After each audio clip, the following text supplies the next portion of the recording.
Hello, Joe from Joe K Models here. So we've got the airplane fully decaled now.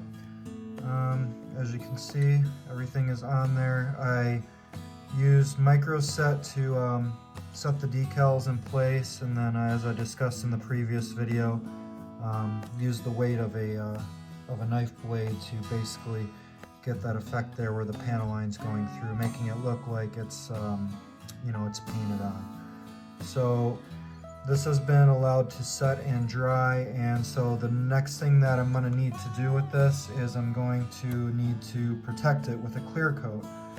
But before I do that, I've got some warm water here, and I'm going to just basically take this and with a damp cotton bud, or you can use like a microfiber cloth or maybe even a paper towel if it's not like a super cheap one, and I'm just gonna wipe off the model, just like this.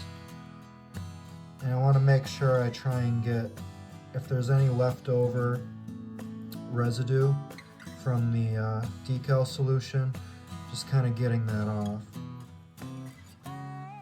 So I'm going to go ahead and wipe this down now, and then once I'm finished doing that, I'm just going to take my my floor gloss, my clear, and I'm going to do probably 1 to 2 coats over that, and then I'm going to be ready to start the next process of the weathering.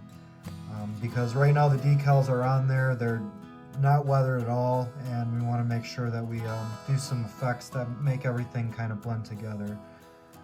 So I think what I'm going to do is I'm going to do some salt chipping, which is basically where I'm going to put salt on the airplane where the sun would be beating down, and then with a very diluted white, basically applying a filter to the model, I'm going to spray over that. Then when I take the salt off, there should be a subtle effect where you kind of see a little bit of that weathering going on.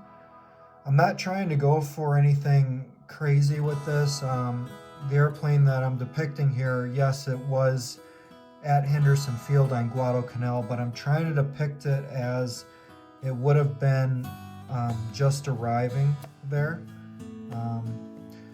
So I don't want to be making it, like it's been landing in the mud and all of that stuff. So, these planes were shipped over on the USS Long Island. So, I mean, they were exposed to the sun.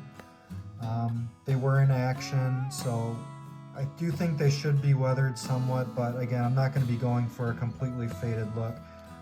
Even with the kill confirmations on there, I only have 2 on there. He actually, Marion Carl, I believe he got 14 total throughout his record during World War II, but he only had 2 at the Battle of Midway, so I just put 2 of them on there for now just to kind of show that, hey, this is right when it's starting its tour of duty over there on Henderson Field. I don't know if this is historically accurate completely. I tried looking up information and I couldn't find too much of it, but I do know that he had 2 kills from Midway, so I'm putting the 2 flags on there.